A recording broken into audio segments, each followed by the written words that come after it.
और बोलो।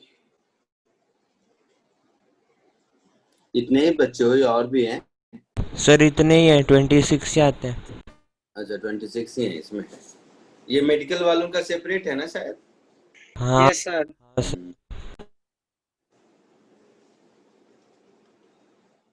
हम्म, इसके अलावा भी कुछ नए वाले बाकी में, खैर कोई नहीं, चलो। लास्ट क्लास में यूनिट डायमेंशन सिखाया था, याद है? Yes sir. एकदम इजी था। हाँ सर। तुम लोगों ने सिग्निफिकेंट डिजिट्स का नाम सुना है या सिग्निफिकेंट फिगर, ऐसा कुछ? सर आरटीबीएस में सुना था पर ध्यान नहीं दिया। हाँ सर। क्या? हाँ यस सर। सुना था सर। सुना था। यस सर, वो मीन्स लाइक जैसे पॉइंट्स के बाद जीरो कुछ ऐसे सिग्निफिकेंट फिगर माना जाता है, कुछ नहीं ऐसे कुछ था, याद नहीं सर। माना जाता है नहीं, ये है क्या, पढ़ते क्यों है पहले तो ये समझना जरूरी है। ये सिग्निफिकेंट फिगर्स हैं क्या, पहले ये समझ लेते हैं। सुनो, जो मैं कह रहा हूं ध्यान से सुनना। लिखना, मैं बोलूंगा तब लिखिएगा। सपोज कहीं लिखा हुआ है x is equal to 2.3 centimetre, कहीं लिखा हुआ है, और कहीं लिखा हुआ है x is equal to 2.30 centimetre. इन दोनों में क्या फर्क है, कोई फर्क है क्या? नहीं सर, कुछ नहीं है। No sir. इन दोनों में बहुत बड़ा फर्क है। साइंस के लैंग्वेज में मैथमेटिकली लगता होगा दोनों नंबर सेम है, दोनों नंबर सेम नहीं है। साइंस के लैंग्वेज में दोनों में बहुत फर्क है। सेकेंड वाला ज्यादा प्रिसाइज होगा। क्या फर्क है? तो देखो, जैसे ही हम 2.3 सेंटीमीटर कहते हैं, इसका मतलब है मैं श्योर हूं कि ये 2 है, ये डेसिमल है, ये 3 है, और इसके आगे क्या है वो मैं श्योर नहीं हूं। तो मैं श्योर नहीं हूं तो इसके आगे 0 से 9 तक कुछ भी हो सकता है ना? हाँ या ना? तो अगर कुछ हाँ भी हो सर। सकता है तो इसकी मिनिमम वैल्यू 2.3 हो सकती है और मैक्सिमम वैल्यू 2.4 हो सकती है, 9 अगर रहेगा तो। ये इसकी मैक्सिमम वैल्यू हो सकती है और ये इसकी मिनिमम वैल्यू हो सकती है, यही मतलब है। बट जब हम 2.30 लिखते हैं तो इसका मतलब है 2 के लिए श्योर है, 3 के लिए श्योर है, 0 के लिए श्योर है, और इसके बाद का मुझे नहीं पता। तो इसके बाद का नहीं पता मतलब 0 to 9 कुछ भी हो सकता है। मतलब इस केस में इसकी मैक्सिमम वैल्यू 2.31 हो सकती है और मिनिमम वैल्यू 2.30 हो सकती है। हाँ सर। Yes sir. ये बात समझ आया? आ गया सर। तो इसका मतलब है ये दूसरे वाले में एरर के चांसेस कितने हैं? 0.01 का। सर वो मैक्सिमम 2.31 कैसे? अरे 2.30 के बाद अगर 9 हो गया तो 2.309 होगा। हाँ। तो 2 डिजिट तक लिखेंगे तो 31 लिखेंगे। अच्छा हाँ। पहले वाले केस में मैक्सिमम एरर के चांसेस कितने हो गए? 0.1 के। तो दिख रहा है परसेंटेज एरर फर्स्ट वाले केस में दूसरे वाले केस का 10 टाइम्स होगा, है ना? तो जो आप लोग पहले कह रहे थे कि सेकेंड वाला ज्यादा एक्यूरेट है फर्स्ट वाले के रिस्पेक्ट में, वो एग्जैक्टली कितना एक्यूरेट है, समझ आया? Yes sir. तो इसकी एक्यूरेसी ज्यादा है।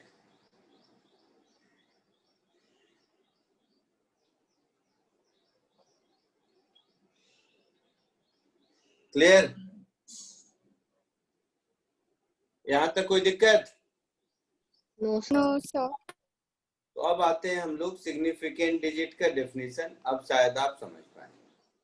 तो ये जो एक्यूरेसी है वो किसी नंबर को या किसी भी वैल्यू को या किसी भी ऑब्जर्वेशन को हम कैसे लिखते हैं उस पर डिपेंड करता है। ऑल्दो नंबर दोनों केस में देखने में मैथमेटिकली एक ही लग रहा था आपको, है ना? तो देखिए, significant figures is a measured value of a physical quantity, provide information regarding number of digits in which we have confidence। बात समझ आई? हाँ sir. Larger the number of significant figure, greater the precision। So second वाला more precise है first वाले के respect में। Yes sir. Yes sir. Significant digit या significant figure होता क्या है? तो all accurately known digit plus the first uncertain digit, इतना मिला के मीनिंग क्या भी समझ जाएंगे। इसको हम लोग सिग्निफिकेंट फिगर कहते हैं। ठीक है, जल्दी से यहां तक कॉपी कर लीजिए, फिर आगे बढ़ते हैं।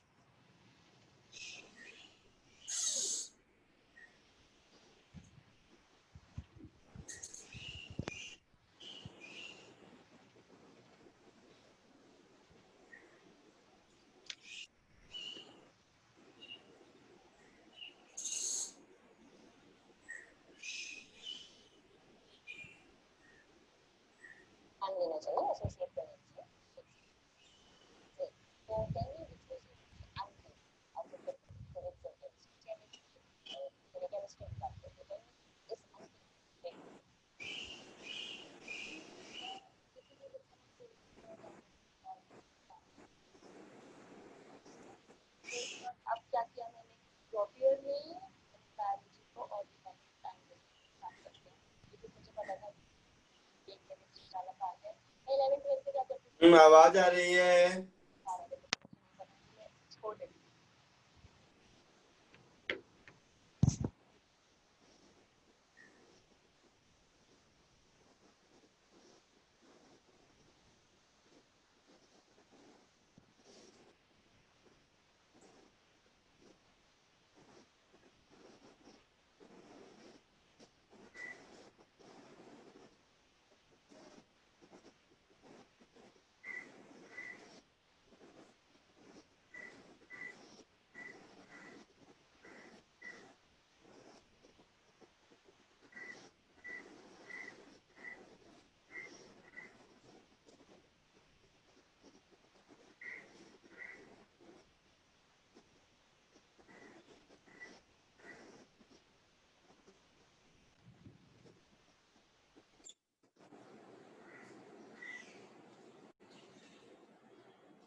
आगे बढ़ूं?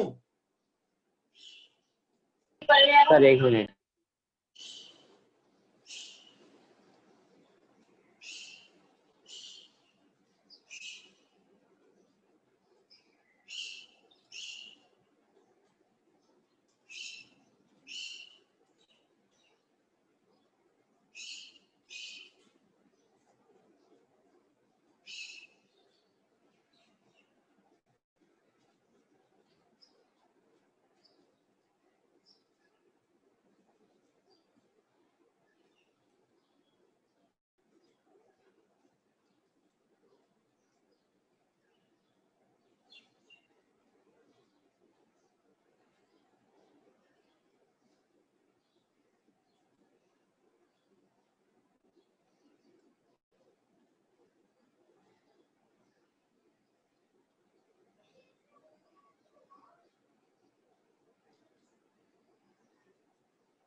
आगे बढ़ूं?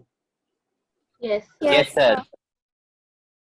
अब आइए, ये सिग्निफिकेंट डिजिट कैसे कैलकुलेट करते हैं इसके रूल्स देखेंगे, ठीक है?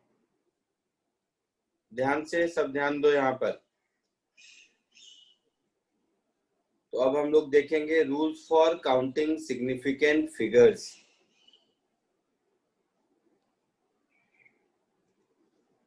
तो rules for counting significant figures.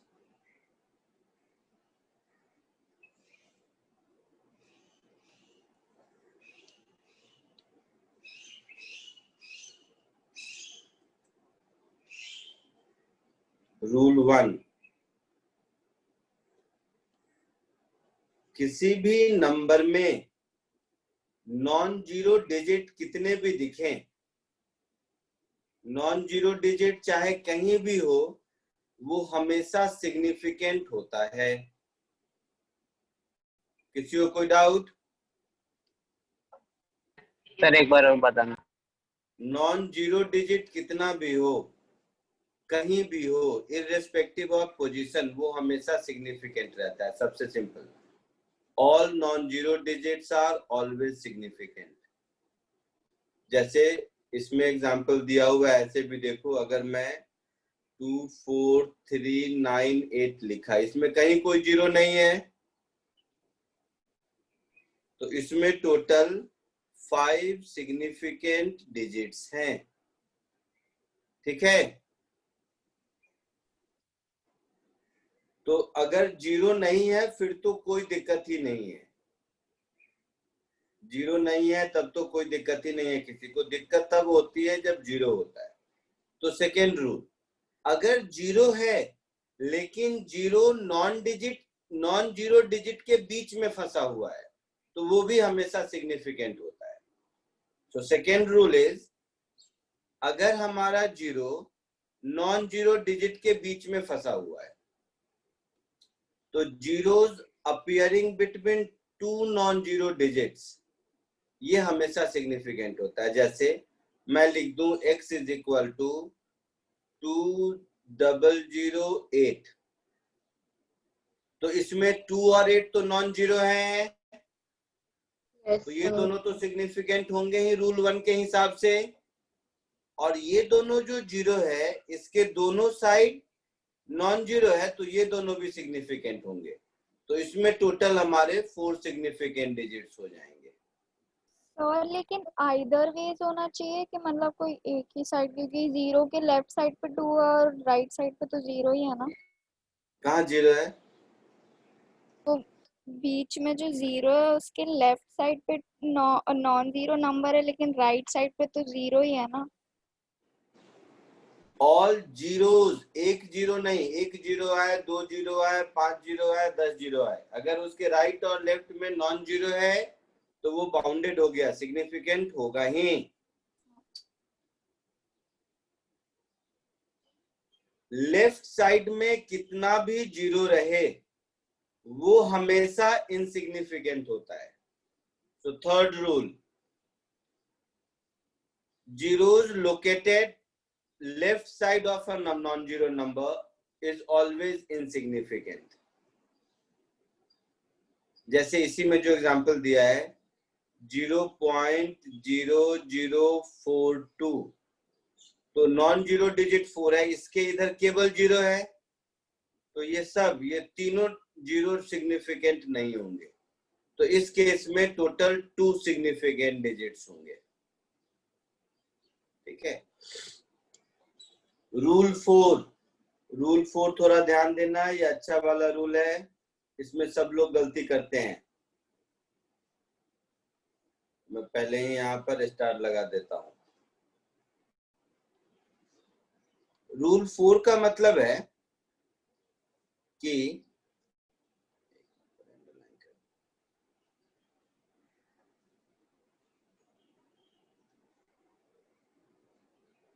अगर लास्ट में लेफ्ट साइड जीरो है तब तो इनसिग्निफिकेंट होगा, लेकिन अगर राइट साइड जीरो है तो दो बातें हो सकती है।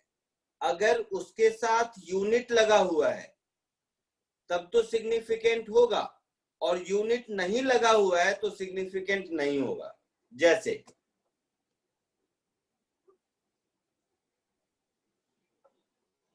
ये रूल लगेगा जिसमें कि डेसिमल नहीं है, विदाउट डेसिमल वाले में।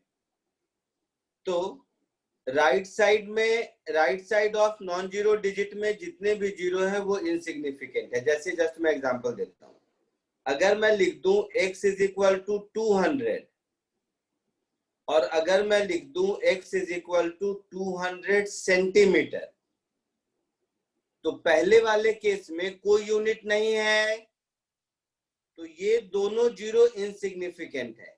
तो इसमें हमारे पास केवल 1 सिग्निफिकेंट डिजिट मिलेगा। लेकिन यही अगर 200 के बाद सेंटीमीटर या कोई भी यूनिट है, अब इसमें ये दोनों सिग्निफिकेंट भी होंगे, तो इसमें टोटल 3 सिग्निफिकेंट डिजिट्स मिलेंगे। ठीक है? हाँ सर। रूल नंबर 5,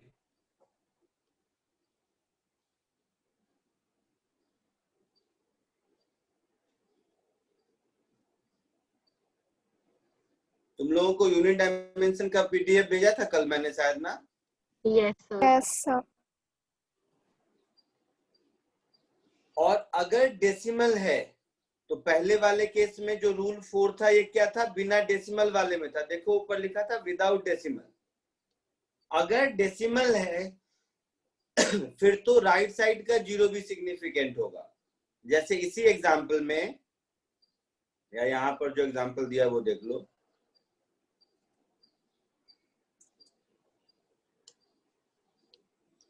जैसे x इज इक्वल टू 1.400 है, तो इसमें भी राइट साइड का जीरो है बट डेसिमल है, तो डेसिमल के बाद वाले सारे जीरो सिग्निफिकेंट होते हैं, तो इसमें 4 सिग्निफिकेंट डिजिट्स होंगे। तो याद रहे, रूल नंबर 4 बिना डेसिमल वाले के लिए है और rule number 5 number with decimal वाले के लिए है। रूल 6, कभी कभी देखते होगे बहुत सारे मेजरमेंट 10 रेज टू समथिंग में लिखे होते हैं। जैसे एवोगाड्रो नंबर याद होगा 6.023 10 रेज टू 23 ऐसा लिखा हुआ रहता है। Yes, sir. तो अगर कोई भी चीज इस फॉर्म में लिखा हुआ है a into B raise to something, तो उस केस में सिग्निफिकेंट डिजिट के लिए हम लोग a को ही केवल काउंट करते हैं। जैसे ये तो एग्जांपल है, मैं आपको ऐसे बता देता हूँ। कहां चला गया?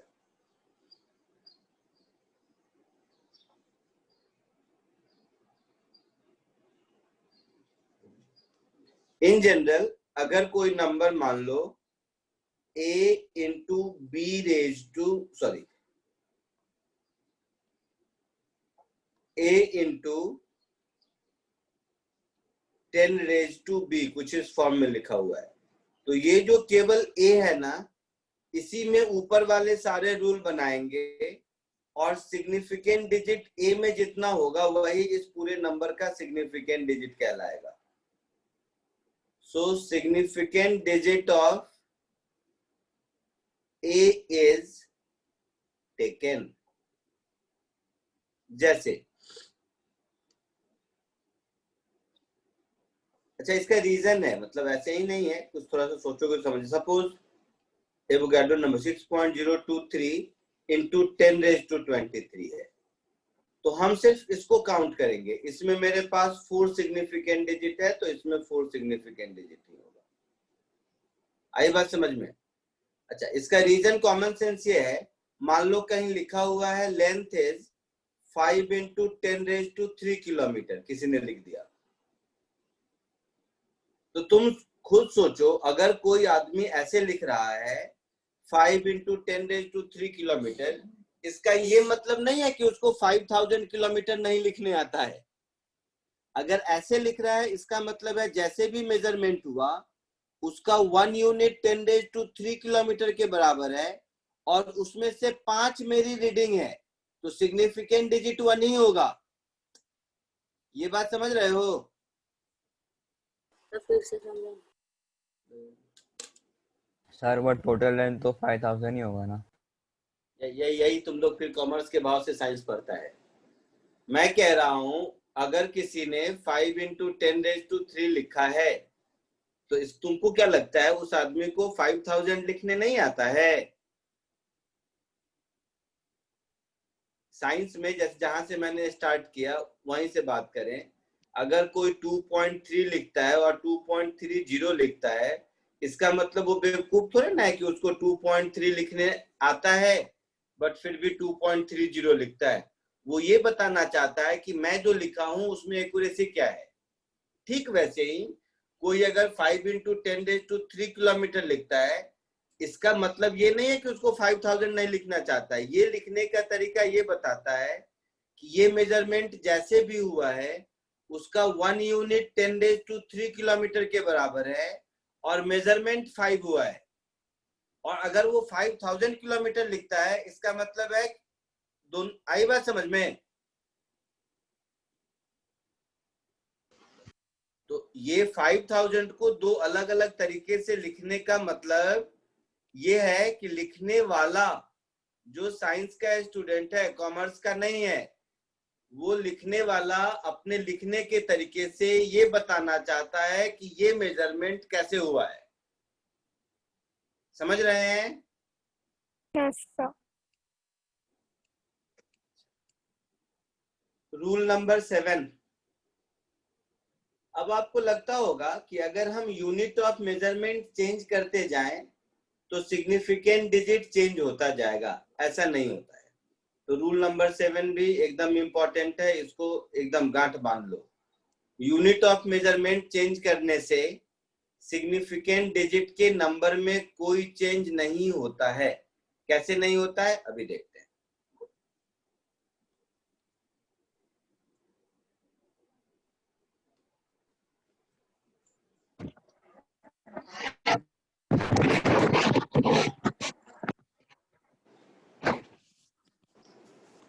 Change in unit of measurement of quantity, however, does not change number of significant figures. जैसे यहां पर है एग्जाम्पल दिया हुआ 4067 मीटर, इसी को हम लिख सकते हैं 4.067 किलोमीटर, या इसी को हम लिख सकते हैं 4.067 इंटू 10⁵ सेंटीमीटर। ये सब एक ही नंबर है ना? तो ध्यान से देखो, इसमें सिग्निफिकेंट डिजिट कितना हुआ? 4।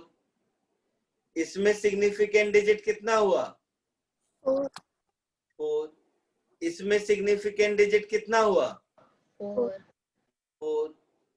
So unit of measurement change करने से सिग्निफिकेंट डिजिट के नंबर में कोई चेंज नहीं होता है। तो ये 7 रूल्स आप याद रखिए सिग्निफिकेंट डिजिट के नंबर कैलकुलेट करने के लिए। इतने ही रूल हैं। जल्दी से इसको कॉपी कर लीजिए, फिर इस रूल से रिलेटेड कुछ सम देता हूं।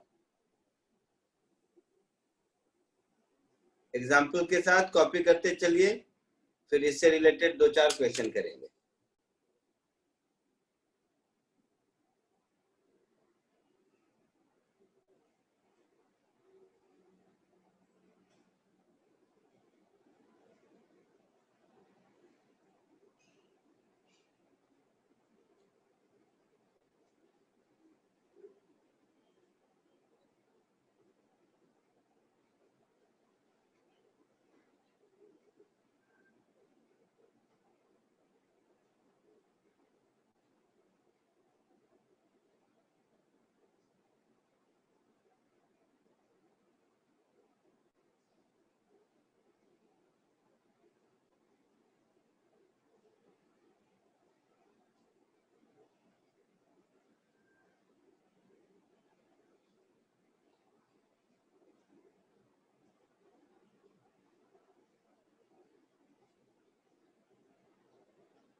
सर थोड़ा नीचे स्क्रॉल करो।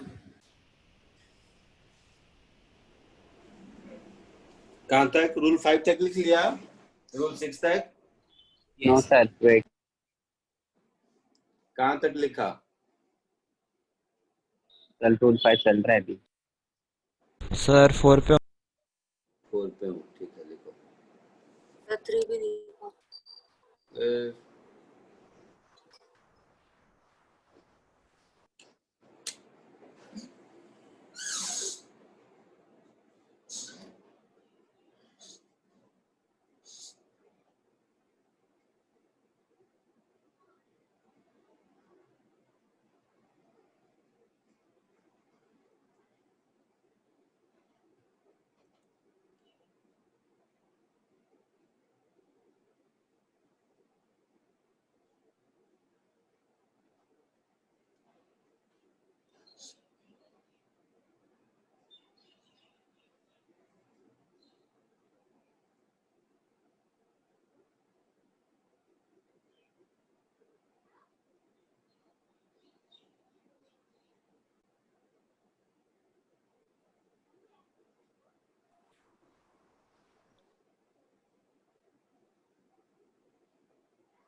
सर आप थोड़ा स्क्रॉल कर सकते हो, रूल 6 लिखना है।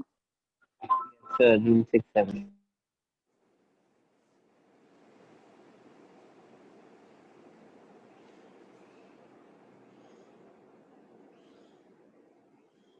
4 लिख लिया सबने? सर रुको 2 मिनट।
रूल 4 हो गया सबका?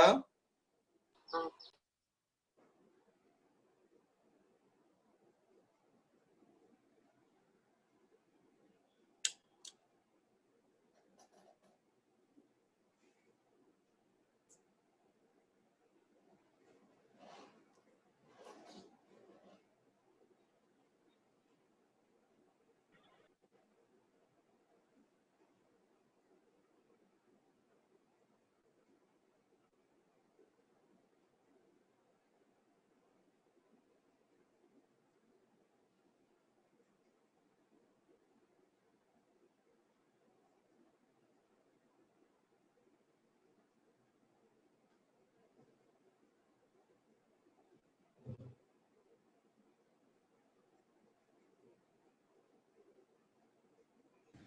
सर हम्म सर जब 2 किलोमीटर होगा तो हम लोग 2000 मीटर लिखेंगे, तो फिर उसमें फिर 2000 में तो 4 सिग्निफिकेंट फिगर आ जाएंगे।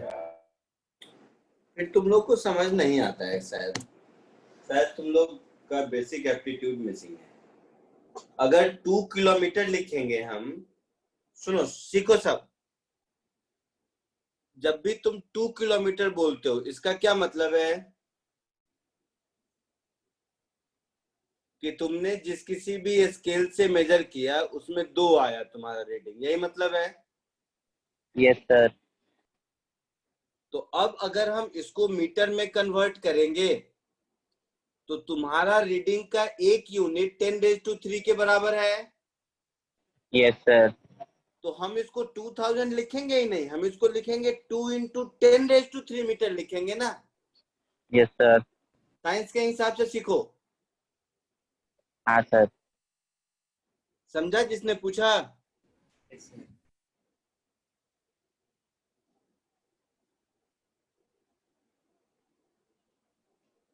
जब हम 2 किलोमीटर लिख रहे हैं मतलब मेरा मेजरमेंट 2 है और मेरा 1 यूनिट 1 किलोमीटर के बराबर है, यही मतलब है। Yes sir. और अब अगर हम इसको कन्वर्ट कर रहे हैं, कन्वर्ट करना मेजर करना अलग बात है। यही अगर हम 2000 मीटर लिखते तो इसका मतलब होता कि हम मीटर के स्केल में मेजर कर रहे हैं और मैंने 2000 रीडिंग लिया है, तब तो 2000 होता। लेकिन जब तुम कह रहे हो कि मेरा 2 किलोमीटर है और उसको मैं मीटर में कन्वर्ट कर रहा हूं, तो 2 किलोमीटर को मीटर में कन्वर्ट करने का मतलब 2000 मीटर लिखना नहीं होता। उसका मतलब होता है 2 × 10⁻³ मीटर लिखना, क्योंकि 1 kilometre is equivalent to 10⁻³ metre. आया समझ में? हाँ सर। एकदम छोटी छोटी बात है, बट ये सब साइंस में, हायर लेवल साइंस में बहुत इंपॉर्टेंट है। रूल 6 तक हो गया है सबका? Yes sir. जल्दी रूल 7 लिख लीजिए, तब तक मैं नीचे क्वेश्चन भी लिखता हूं।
ऊपर का लिख लिया है सबने?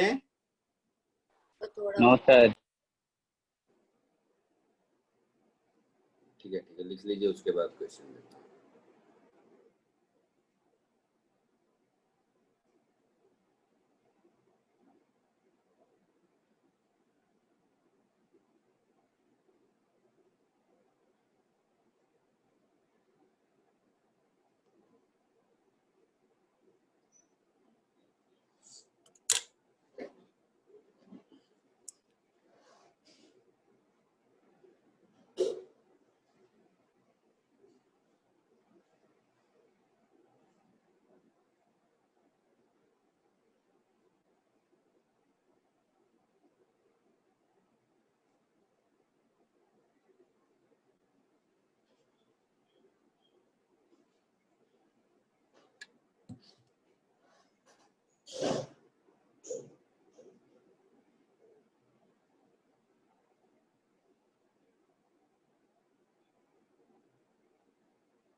हो गया? Yes, sir. Yes sir. अब जल्दी से ये ट्राई कीजिए, सब में नंबर ऑफ सिग्निफिकेंट डिजिट बताइए जरा मुझे, देखूं आप लोगों ने रूल समझा कि नहीं। 1 2 3 4 5 6 7।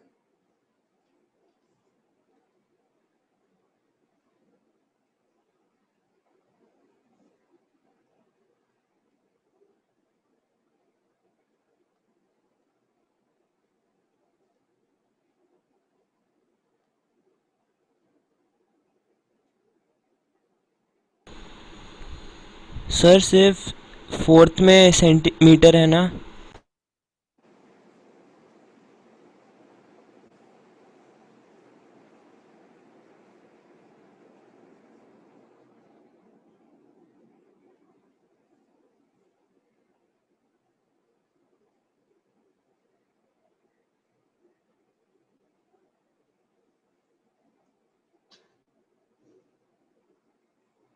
हो गया sir. Yes, sir. Done.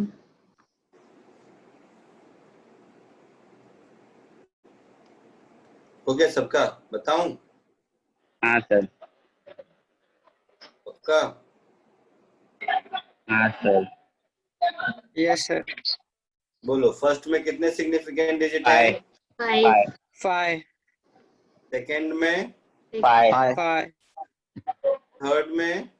2 2 fourth में? 3 3 फिफ्थ में? 2 2 सिक्स्थ में? 3 3 सेवेंथ में? 2 वेरी गुड, ये आपको समझ आ गया मतलब, ठीक है। हाँ सर। अब चलिए आगे बढ़ते हैं। अब कभी कभी क्या होता है कि हम लोगों को अपने रिजल्ट को एक certain number of significant digit में ही एक्सप्रेस करना पड़ता है। तो भले ही हमारा मैथमेटिकल कैलकुलेशन कुछ भी हो, हम लोगों को सारे डिजिट को राउंड ऑफ इस तरह से करना पड़ता है कि number of significant digit maintain रहे। जो आप लोग भी करते हो, कभी कभी 2 डिजिट के बाद छोड़ देते हो, कभी 3 के बाद छोड़ देते हो, ऐसा कुछ। तो ये राउंड ऑफ के कुछ रूल्स हैं, वो हम लोग अभी सीखेंगे। राउंडिंग ऑफ का सबसे पहला रूल,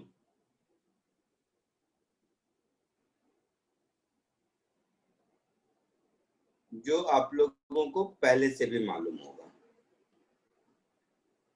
कि जिस नंबर को हमें ड्रॉप करना है वो नंबर अगर 5 से ज्यादा है तो एक इंक्रीज कर देते हैं पीछे वाले को, और 5 से कम है तो एक डिक्रीज कर देते हैं पीछे वाले को। ये वाला रूल सबको पता है ना? Yes, sir. So if the number lying to the right of cutoff digit, right of cutoff digit मतलब जिसको मुझे छोड़ना है, is less than 5, then cutoff digit is retained as such. However, if it is more than 5, then it is increased by 1. जैसे suppose x is equal to, मान लेते हैं 6.248 है, और दूसरी बार x is equal to 6.244 है, मान लो। हमें 3 सिग्निफिकेंट डिजिट में रखना है, मतलब यहां पर मुझे इसको ड्रॉप करना है, यहां पर मुझे इसको ड्रॉप करना है। तो जिसको ड्रॉप करना है ये ग्रेटर देन 5 दिख रहा है इस केस में, और लेस देन 5 दिख रहा है इस केस में। तो जब ग्रेटर देन 5 होता है तो प्रीसीडिंग डिजिट 1 से इंक्रीज हो जाता है, तो इस केस में 6.25 हो जाएगा। और जब लेस देन 5 होता है तो प्रीसीडिंग डिजिट उतना ही रहता है जितना पहले था, तो ये 6.24 हो जाएगा। आया समझ में रूल 1? सबको Yes, पहले sir. से मालूम है? Yes sir.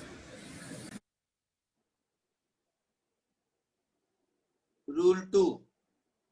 अब क्या है, मान लो ऐसा भी हो सकता है कि मुझे 3 सिग्निफिकेंट डिजिट तक ही करना है और 5 से ज्यादा, 5 से कम नहीं, एग्जैक्ट 5 है, ये भी तो हो सकता है। तो एग्जैक्ट 5 हो तो दो बातें हो सकती है, या तो 5 के आगे कुछ हो या 5 के आगे कुछ नहीं हो। तो 5 के आगे अगर कुछ भी है, 1 2 3 4 कुछ भी है, तो हमारा प्रीसीडिंग डिजिट 1 से इंक्रीज हो जाएगा, और 5 के आगे कुछ नहीं या 0 है तो देखेंगे। तो सबसे पहले if digit to be dropped is 5 followed by digit other than 0, तो preceding digit is increased by 1। जैसे ऊपर वाला जो एग्जांपल है वही एग्जांपल लेते हैं। इसी में मान लो अगर मेरा ऐसा होता 6.2451 ऐसा होता, और मुझे 3 डिजिट में ही रखना है, मतलब मुझे इन दोनों को मुझे ड्रॉप करना है। तो जिसको ड्रॉप करना है वो 5 के बाद 1 है कुछ, तो उस केस में पीछे वाला डिजिट 1 से इंक्रीज हो जाएगा, दैट इज 6.25 हो जाएगा। लेकिन यही अगर ऐसा रहता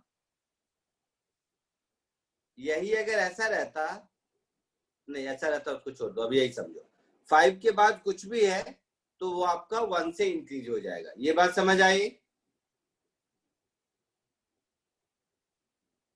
अब रूल 3 कि 5 के बाद कुछ नहीं हो, 5 ही है।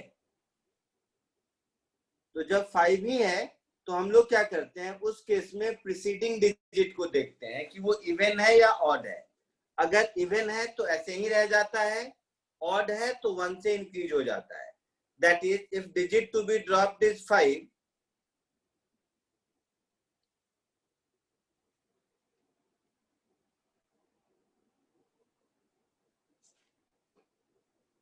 if digit to be dropped is simply 5 or 5 followed by 0, then preceding digit is left unchanged if it is an even number। जैसे इसी एग्जांपल में अगर मेरा है x is equal to 6.245 जो पहले वाला एग्जांपल है, तो जिसको मुझे ड्रॉप करना है वो 5 है। तो अब हम पीछे वाले डिजिट को देखेंगे, तो ये पीछे वाला डिजिट मुझे इवन दिख रहा है। तो अगर ये इवन दिख रहा है तो इसमें कोई चेंज नहीं होगा। सो मेरा आंसर हो जाएगा 6.24। ठीक है। रूल 4,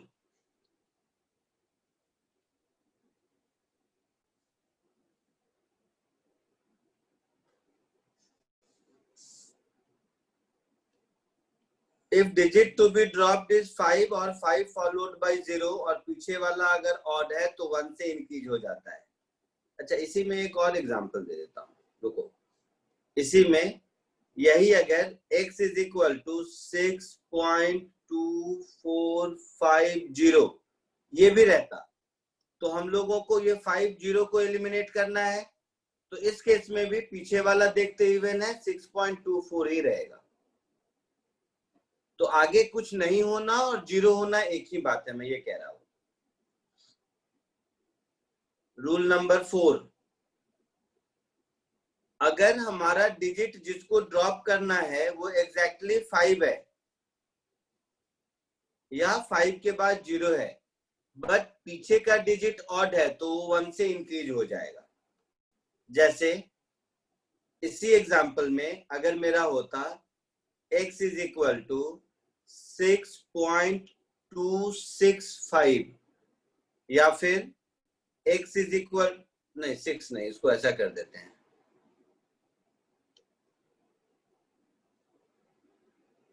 इसको ऑड नंबर करना है ना, तो ऑड नंबर में 3 ले लो सर। यही अगर 6.2750 है तो इसमें भी यहाँ मुझे 5 को ड्रॉप करना है, यहाँ 5 और 0 को ड्रॉप करना है। तो हम पीछे वाला नंबर देखेंगे, तो ये पीछे वाला नंबर ऑड दिख रहा है, तो जब ऑड होगा तो 1 से इंक्रीज हो जाएगा, दैट इज 6.28 होगा, और इस केस में भी 6.28 होगा। ठीक है। तो ये 4 रूल हैं आपके सिग्निफिकेंट राउंड ऑफ के। जो आपको याद रखने हैं। तो ये चारों रूल कॉपी कर लीजिए, फिर इससे रिलेटेड छोटे से 2-4 क्वेश्चन देता हूं, जल्दी से कॉपी कर लीजिए इसको।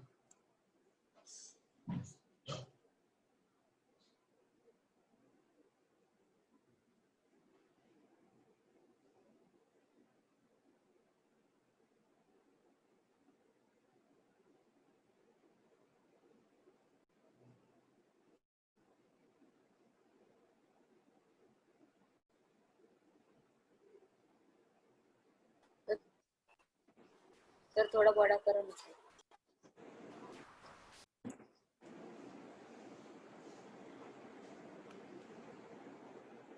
लो 1 बाय 1 नहीं लिखो, 2 रूल पहले लिखो।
लिख लिया रूल 1 2? Yes sir. तो बोलोगे कब? 3 4 लिखो। सर थोड़ा सा एग्जांपल दिखा ना स्लो है तू।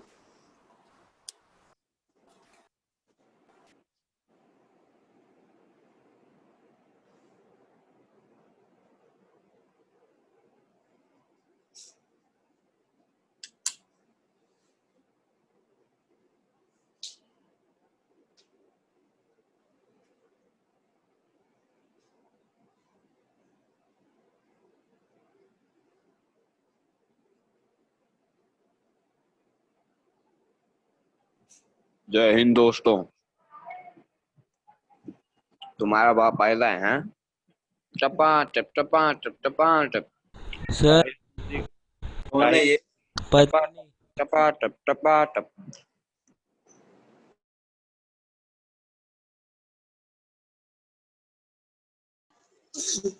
विनोद आ क्या गया। फिर में विनोद आ गया।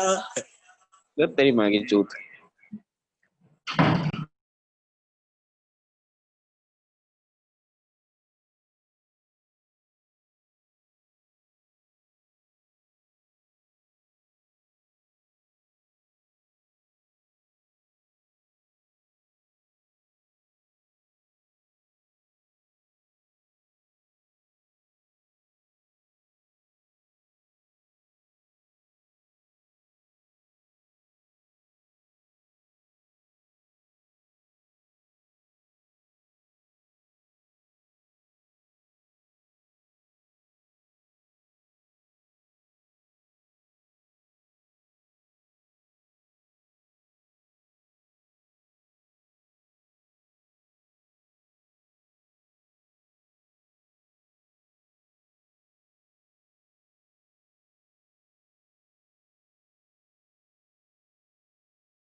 लिख लिया हो गया सबने? सर।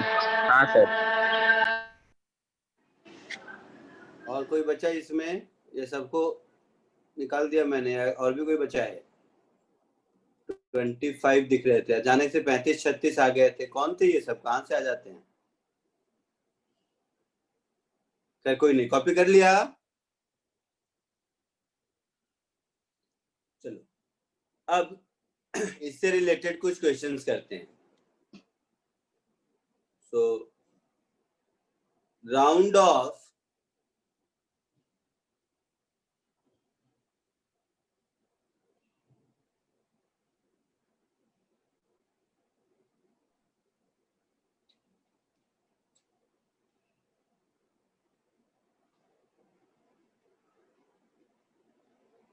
following observations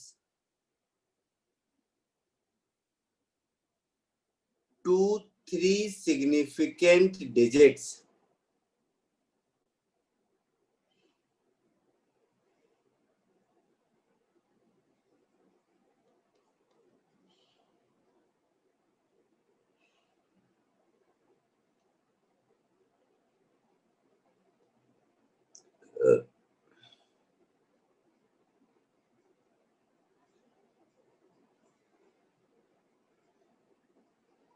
और ये रहे आपके नंबर्स।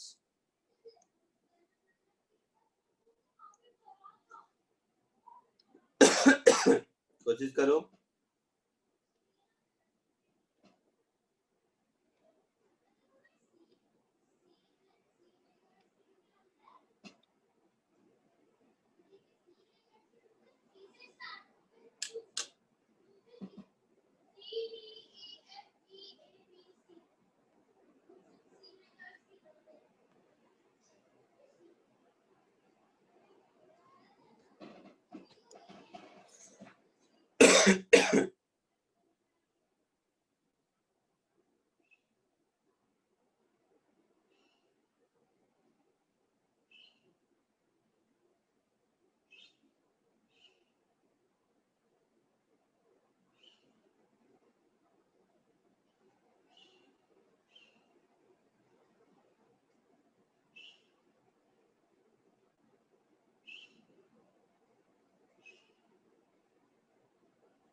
हो गया सर।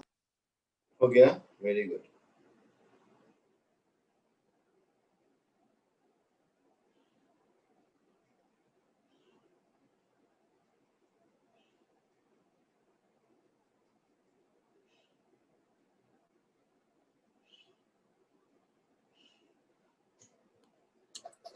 फटाफट बोलिए, फर्स्ट का आंसर क्या होगा?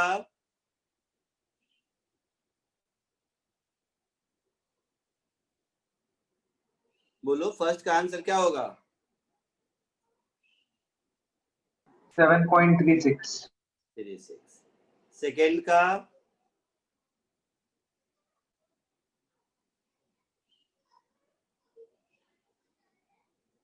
बोलो।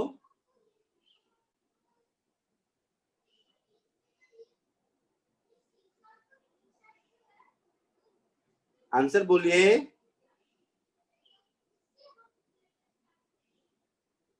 सर 37। थर्ड का?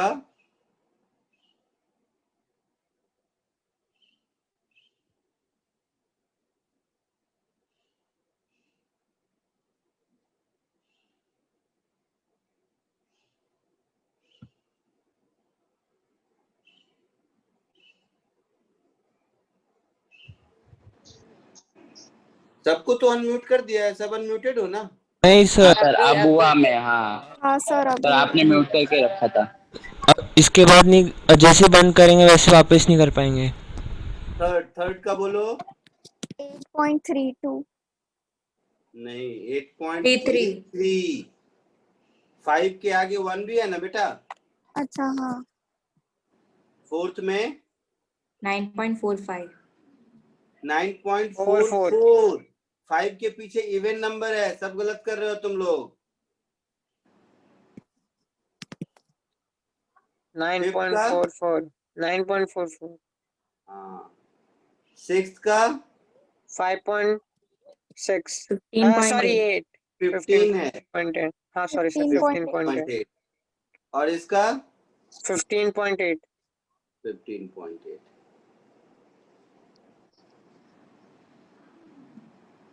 आया समझ में?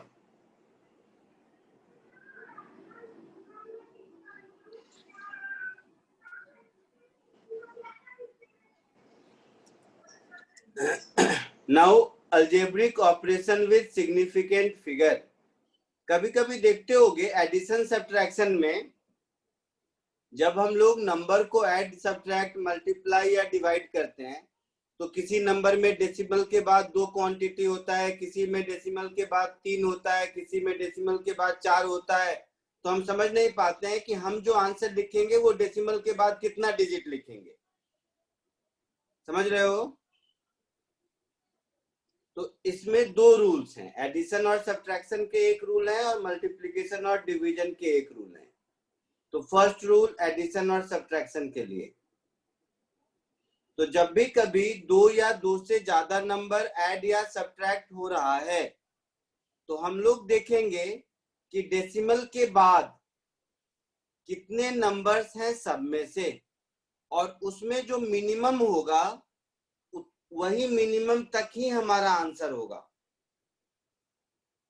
सो अगर हमारा नंबर ऐड और सब्ट्रैक्ट हो रहा है तो least number of significant digit after decimal वहीं तक मुझे चेक करना है। जैसे इन तीनों नंबर को ऐड किया तो पहले केस में डेसिमल के बाद कितना है, बोलो? डेसिमल के बाद कितने नंबर हैं पहले केस में? 2 सर 2 2 है। 2 सर एक दूसरे बार केस, म्यूट करते हैं उसके बाद अनम्यूट नहीं हो रहा है सर, और यहाँ पे शोर है सर, तो फिर एक सेकंड, शायद मीटिंग लॉक करने की, नहीं मीटिंग तो लॉक नहीं किया है। तो सर एक बार म्यूट कर रहे हैं उसके बाद अनम्यूट हो ही नहीं रहा। अभी अनम्यूट नहीं हो रहा है, सब करके देखो तो। हो रहा है सर। हो अब रहा है? हाँ, इसमें डेसिमल के बाद 1 नंबर है, इसमें डेसिमल के बाद 3 नंबर है, तो इसमें मिनिमम कौन है? 1 है ना? Yes sir. तो इन तीनों को हम अगर नॉर्मली ऐड कर दें तो जो मुझे रिजल्ट आया है उस रिजल्ट में डेसिमल के 1 नंबर के बाद ही हम लिखेंगे, तो हमारा आंसर होगा 441.2। क्लियर है? बोलो। नहीं सर, नहीं समझा। नहीं समझा? मान ले तू 4-5 नंबर को ऐड या सब्ट्रैक्ट कर रही है, तो किसी नंबर में डेसिमल के बाद 2 नंबर है, किसी में 5 नंबर है, किसी में 3 नंबर है, कुछ भी है, तो उन सब में जो मिनिमम नंबर होगा हमारा आंसर वहीं तक होगा। जैसे इन तीनों नंबर को ऐड किया तो सेकेंड वाले में डेसिमल के बाद एक ही नंबर है। हाँ सर। तो डेसिमल के बाद अगर एक ही नंबर है तो हम जो फाइनल, वही मिनिमम है इन तीनों में, तो हम जो फाइनल लिखेंगे वो डेसिमल के बाद एक ही नंबर लेंगे। Okay sir. ठीक है? हाँ। बट ये रूल यूज करेंगे एडिशन और सब्ट्रैक्शन में। जब मल्टीप्लिकेशन और डिवीजन में आएंगे तो उस केस में क्या होगा कि हम लोगों को टोटल में सिग्निफिकेंट डिजिट देखेंगे, जो मिनिमम होगा वही लेंगे। जैसे अगर हम 3-4 नंबर को मान लीजिए मल्टीप्लाई डिवाइड कर रहे हैं तो उस केस में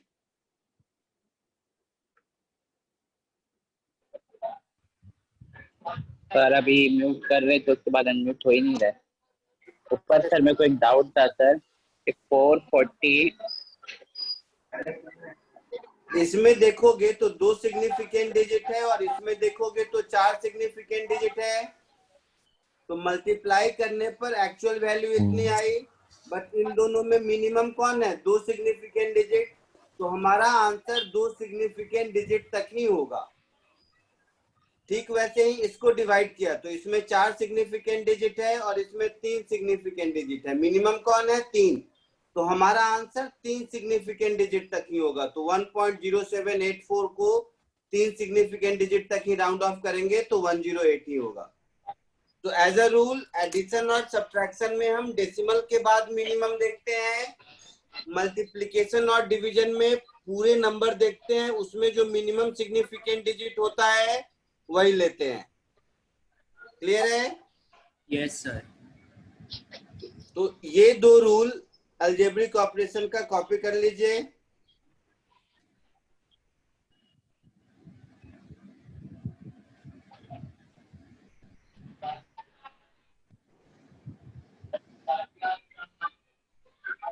सर ये 441 कैसा है सर? ये 420, ये 441 कैसा है सर?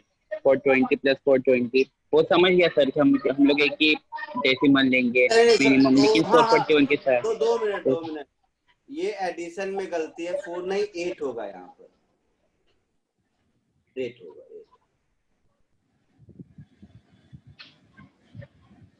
और सर ये 1 कैसा है वो समझ नहीं आ रहा। 1 क्या 1?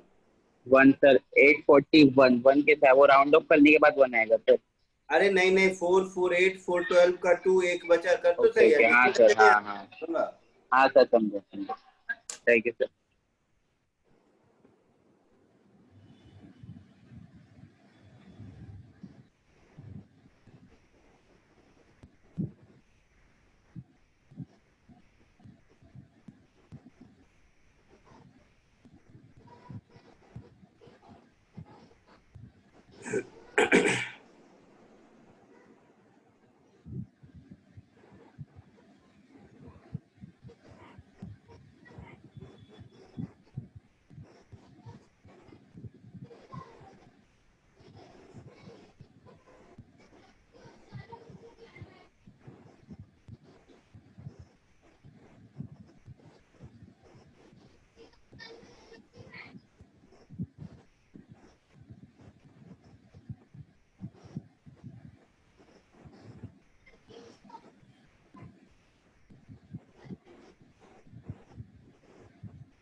आगे बढ़े?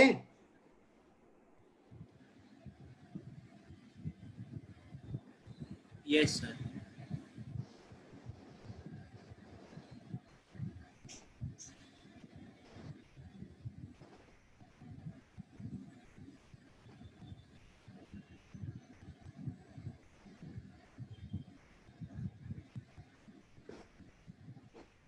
हो गया होगा सबका?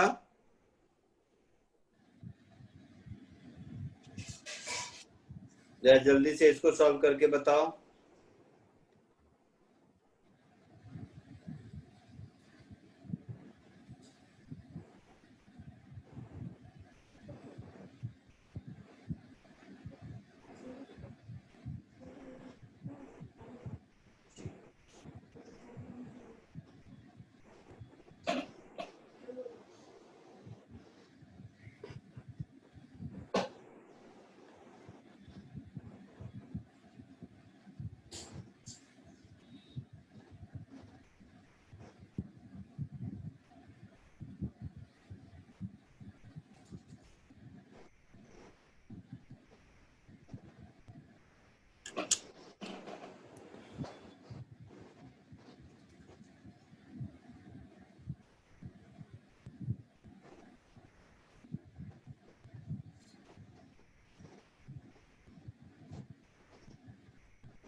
बोलो आंसर इसका।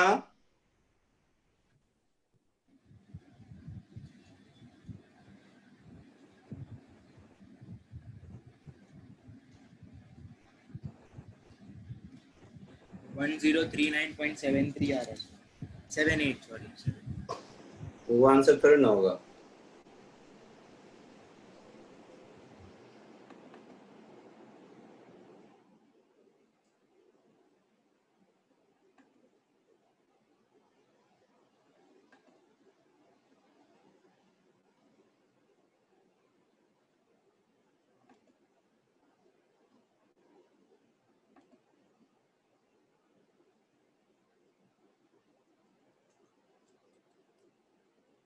बताओ।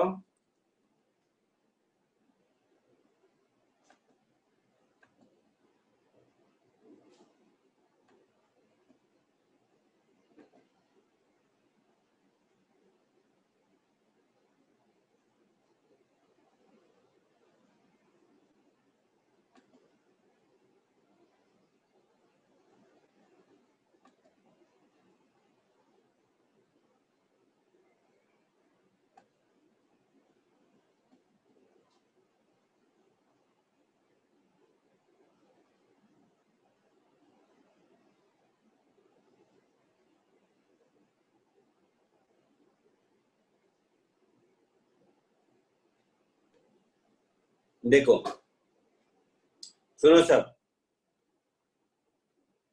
जानबूझ कर दिया दिमाग लगाने वाला क्वेश्चन। इसमें सिग्निफिकेंट डिजिट कितना है?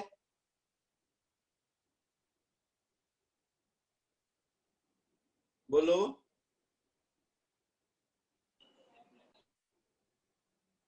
25.2 में कितना सिग्निफिकेंट डिजिट है?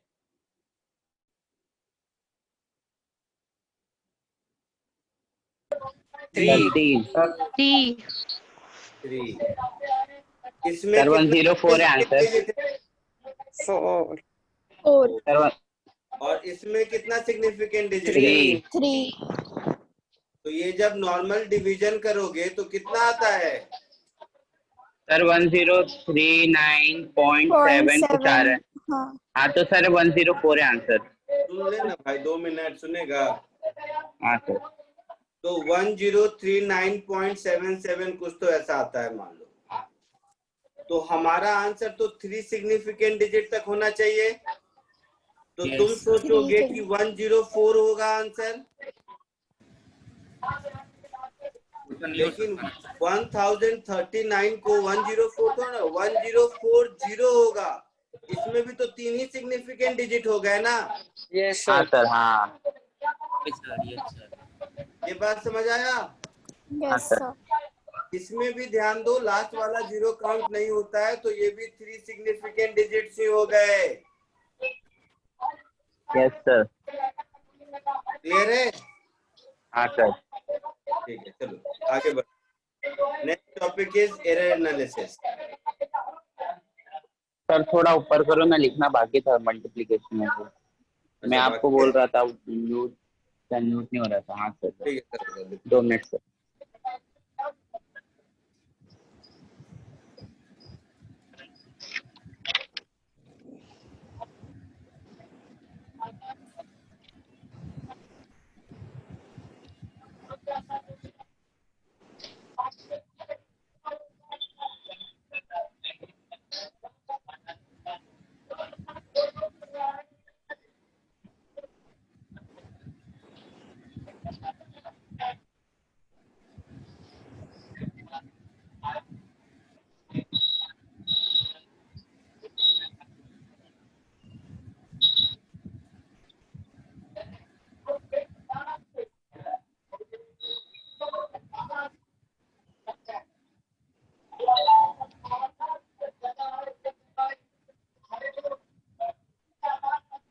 आवाज आ रही है? बंद कर दो।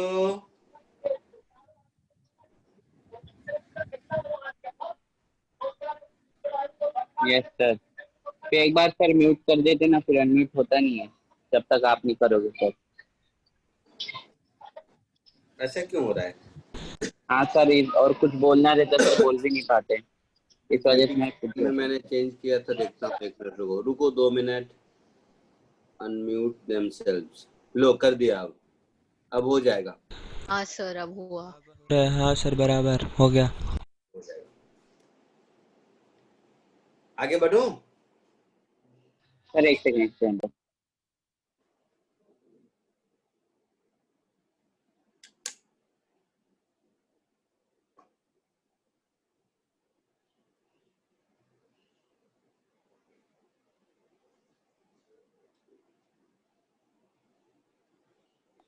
Done sir. ठीक है।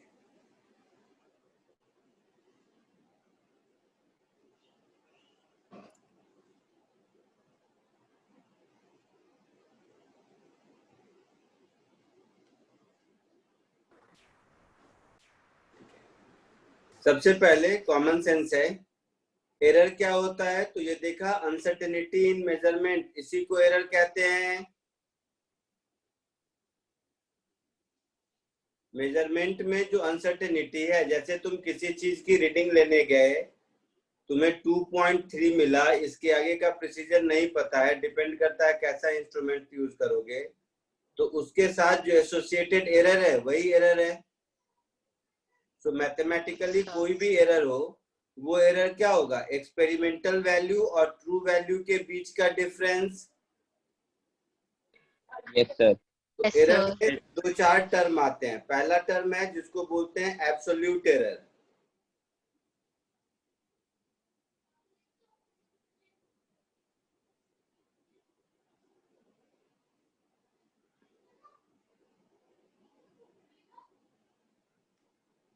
जिसको बोलते हैं एब्सोल्यूट एरर।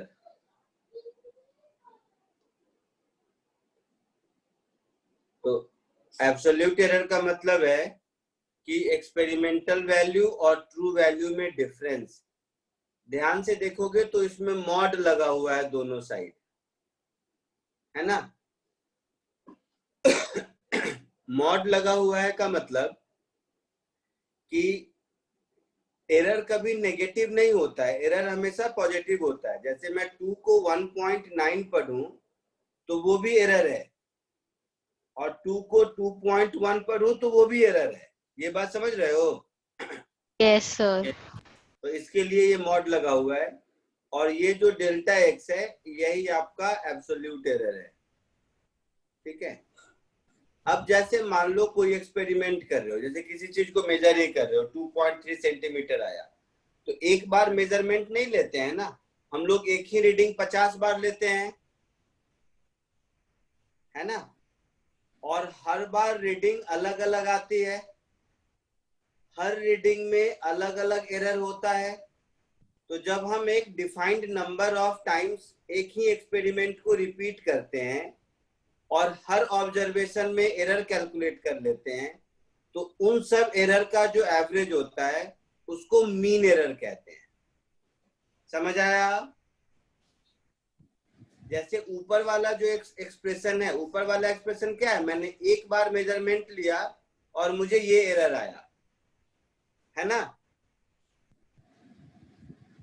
दूसरा वाला एक्सप्रेशन क्या है कि मैंने इस एक्सपेरिमेंट को n टाइम्स रिपीट किया, हर बार अलग अलग एरर आया, और उस सारे एरर का जो एवरेज है उसको हम लोग मीन एरर बोलेंगे। कॉमन सेंस है? Yes sir. अच्छा, थर्ड टर्म जिसको बोलते हैं रिलेटिव एरर।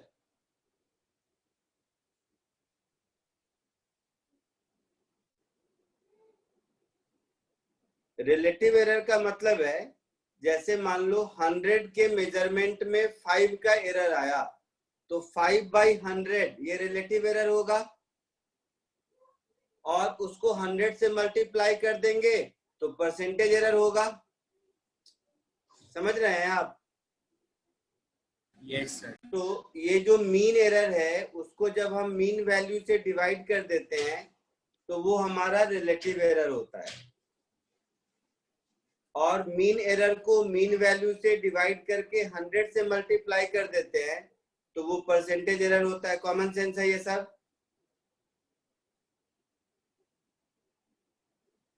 सर एक बार रिलेटिव एरर बताओ तो वापस।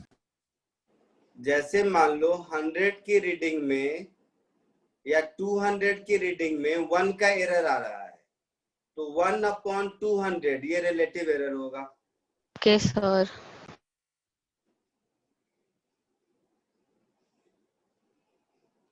और परसेंटेज एरर क्या होगा? यही रिलेटिव एरर को जब हम परसेंटेज फॉर्म में लिख देंगे 100 से मल्टीप्लाई करके, तो उसको हम लोग परसेंटेज एरर कहेंगे। तो ये 4 एक्सप्रेशन है जिसके बेसिस पर एरर को यूजुअली रिप्रेजेंट करते हैं। इसमें से कुछ भी लिखा हुआ मिल सकता है क्वेश्चन में, सब मोर और लेस है एक ही, बट इसका मीनिंग आप समझ लीजिए, इसके लिए मैंने लिखा है। तो जल्दी से इसको कॉपी कर लीजिए, फिर आगे बढ़ते हैं।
Done sir.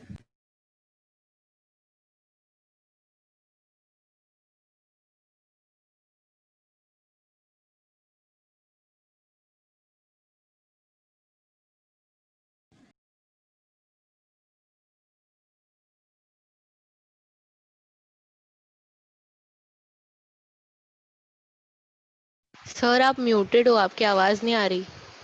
हाँ बेटा, सर एक बात फोन करे कॉल पे। एक कॉल पे था इसके लिए बैंक से। एक okay minute. Okay sir.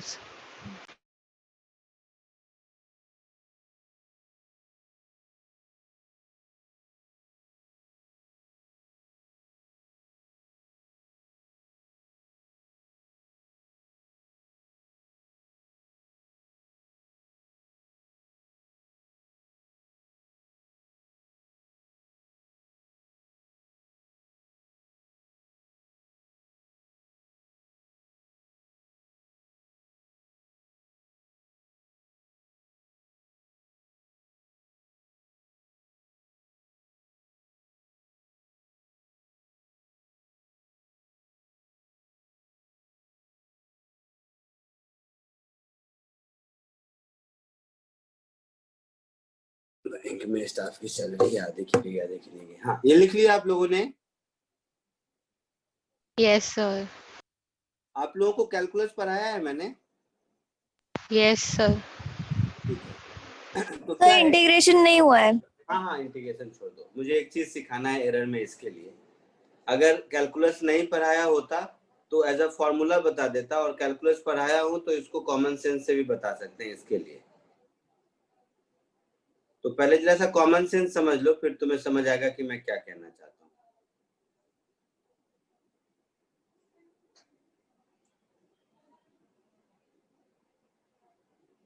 Propagation of error, पहले कॉमन सेंस के लैंग्वेज से मैं समझाता हूँ आपको।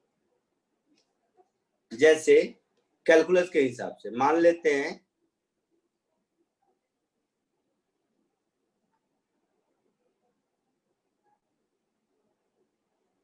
Suppose y is equal to कुछ भी x इंटू जेड है, मान लो, ठीक है। तो dy अगर हम लिखेंगे तो ये होगा x dz plus z dx। ये लाइन समझ आया कि नहीं? Yes sir. Yes sir.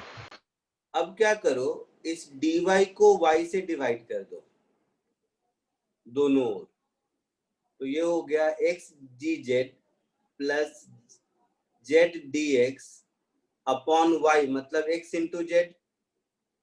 तो आप देखेंगे dy by y is equal to dz by z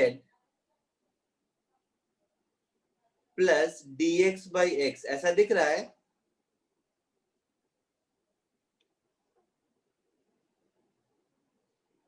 बोलो। Yes sir. और नहीं तो छोड़ो, हटा देते हैं। अगर ज्यादा दिक्कत हो रही है, तुम लोग बायो के स्टूडेंट हो, तो मैं हटा ही नहीं देता हूँ। सर, सही सर। लग रहा है। पक्का चमक रहा है? हाँ हाँ सर, चमक सर। गया। अब मैं इसको थोड़ा ठीक कर देता हूँ। x to the power m z to the power n, ऐसा कर दो।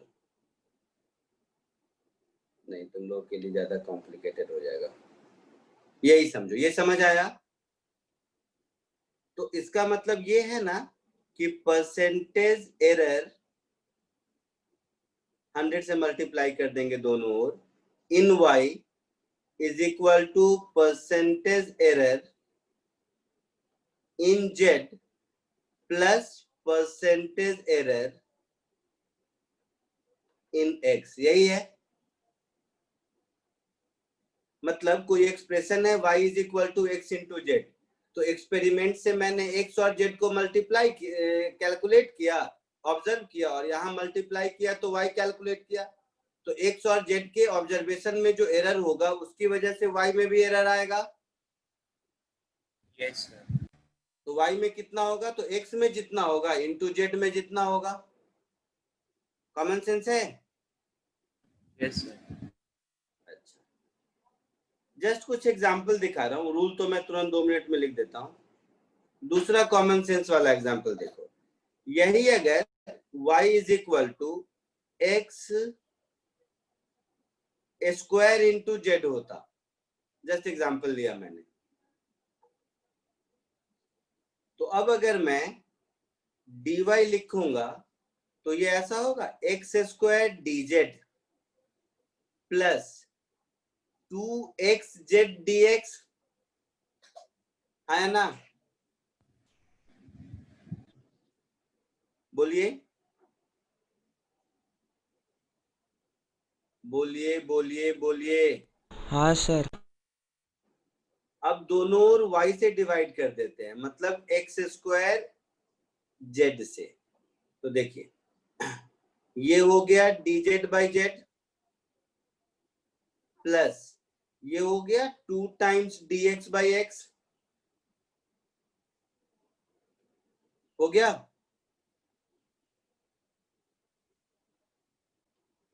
तो अब हम ऐसा कह सकते हैं परसेंटेज एरर इन y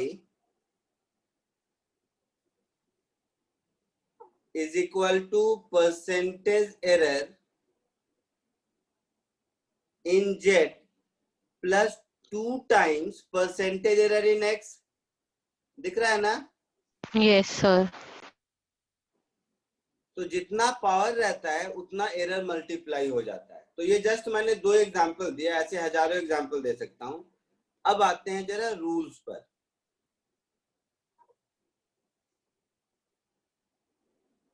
तो देखो ये समझाने के लिए ऐसा किया था। अब जो रूल लिखूंगा ना तो उसका प्रूफ आपको ऑटोमेटिकली समझ आएगा, इसके लिए ऐसा किया।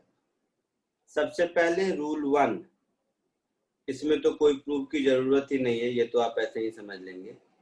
अगर मेरा एडिशन सब्ट्रैक्शन में है, दैट इज अगर x is equal to a plus B है, प्लस या माइनस कुछ भी,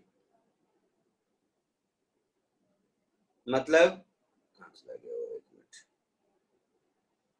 इसका मतलब हुआ कि एक फिजिकल क्वांटिटी है x जो a प्लस माइनस बी के फॉर्म में लिख रहे हैं, और a और b मेरा एक्सपेरिमेंट में मेजर हो रहा है।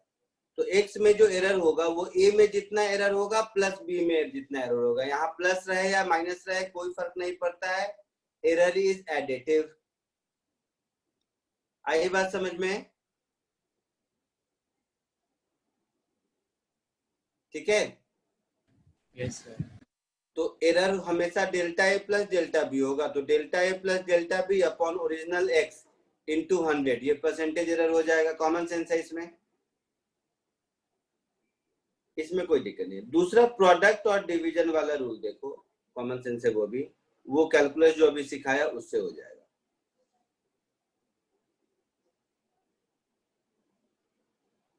तो जरा इस सेकेंड रूल को ध्यान से देखिए, आपको ये समझ आ रहा होगा कि अभी ऊपर में जो मैंने कैलकुलस से लिखा है वो यही है, नया कुछ नहीं है।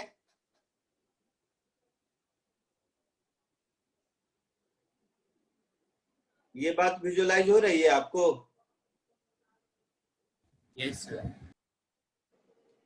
ये जो मैंने 2 डिफरेंशिएशन के एग्जांपल दिए थे ये वही है, नया कुछ नहीं है।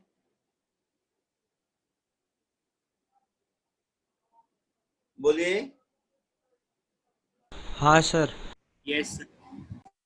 और उसी का बड़ा भाई ये, इसी को अगर मैं ऐसे लिख दूं, जैसे मैंने अभी एक्स स्क्वायर इंटू वाई का एग्जांपल दिया था, तो इन जनरल किसी चीज का पावर कुछ भी हो तो जितना पावर रहेगा परसेंटेज एरर उतने से मल्टीप्लाई हो जाएगा,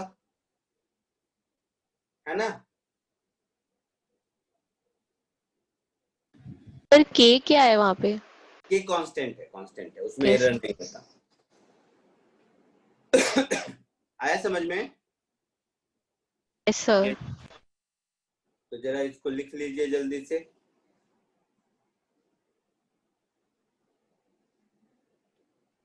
ये चैप्टर हमारी तरफ से खत्म।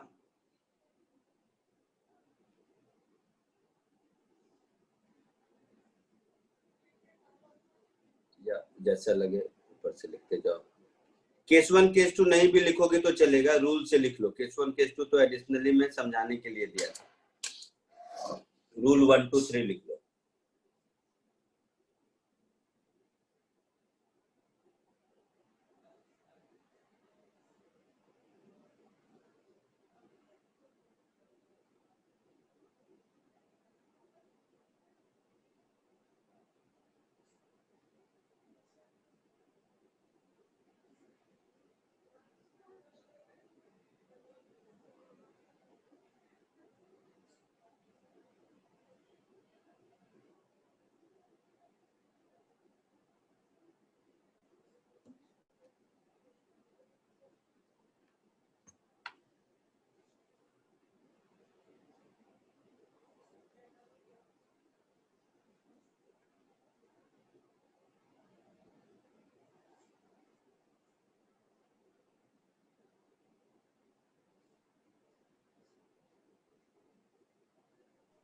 सर वेरिएबल 3 में वो एम एन वो सब क्या है?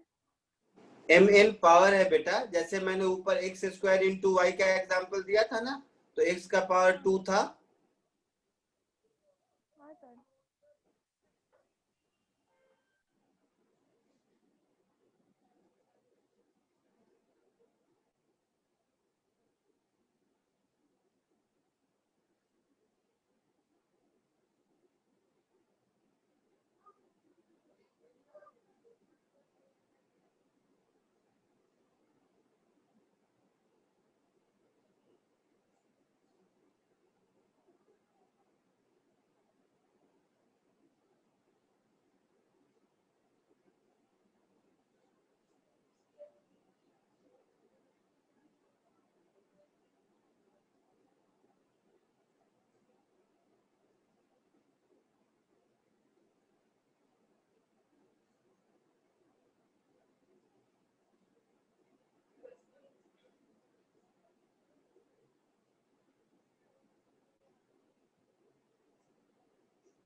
लिख लिए?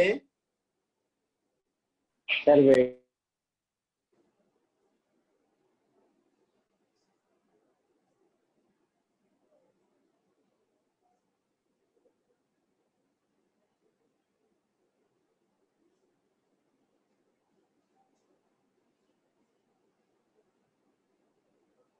Yes sir. 1 minute. Sir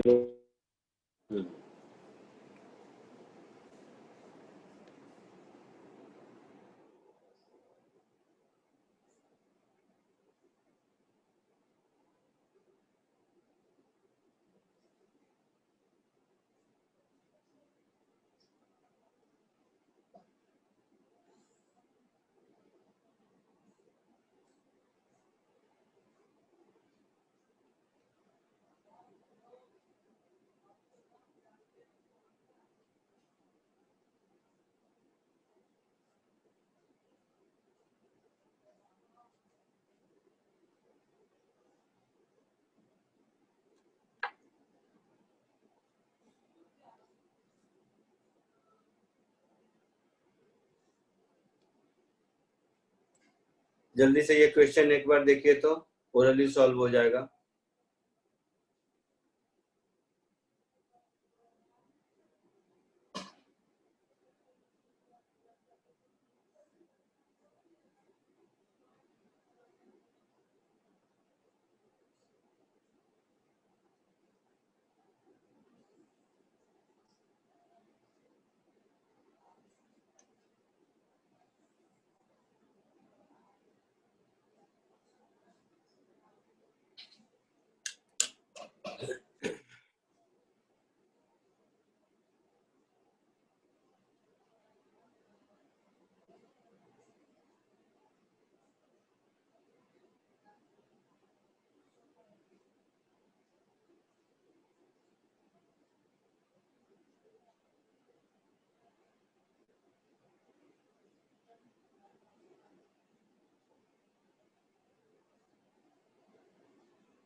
sir 11 है क्या आंसर? 11 या 13? डी में रूट नहीं है बेटा, रूट सी इंटू डी है। Okay sir. तो 3 टाइम्स ए का एरर प्लस 2 13। डी का percentage error plus half times C का परसेंटेज एरर प्लस डी का परसेंटेज एरर, ऐसा होगा। आया समझ में? सबको आया? Yes yes sir. सर। एक और करो, इसको देखो तो देखो इसका मतलब कौन समझता है।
बोलो सेकंड का आंसर।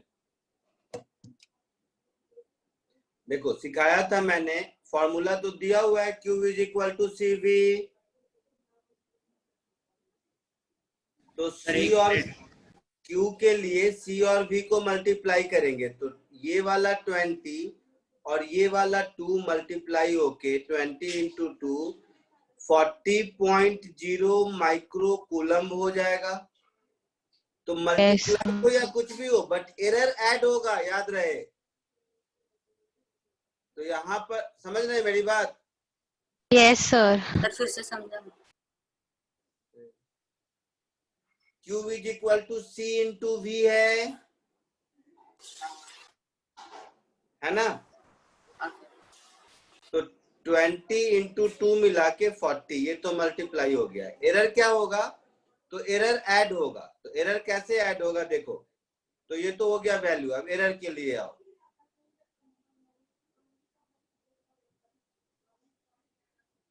तो C में एरर कितना है? 0.1 का एरर है 2 में, तो 0.1 इंटू 2/100 कितना हुआ? कितना परसेंट हुआ?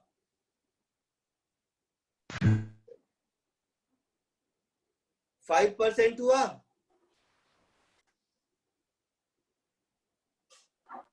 V में एरर कितना है? तो 0.2 का एरर है 20 में, तो 0.2 इंटू अपॉन 20 इंटू 100 कितना परसेंट हुआ? 1% हुआ। तो ये जो मेरा एरर होगा, जो मेरा Q होगा, उसमें तो 6% का एरर होगा ना।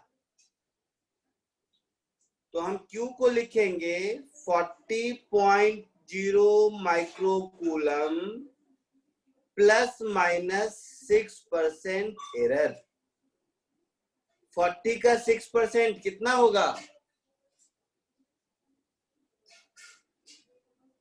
बोलिए। 0.40। 2.4 होगा। सो 40 प्लस माइनस 2.4 माइक्रो कूलम, ऐसा लिखेंगे, ये हमारा आंसर होगा। आया समझ में कि नहीं? कॉपी कर लो समझ के। तो भले ही क्वांटिटी मल्टीप्लाई हो, एरर ऐड होता है, ये समझाना पर्पस है।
आया समझ में? आगे बढ़ूं?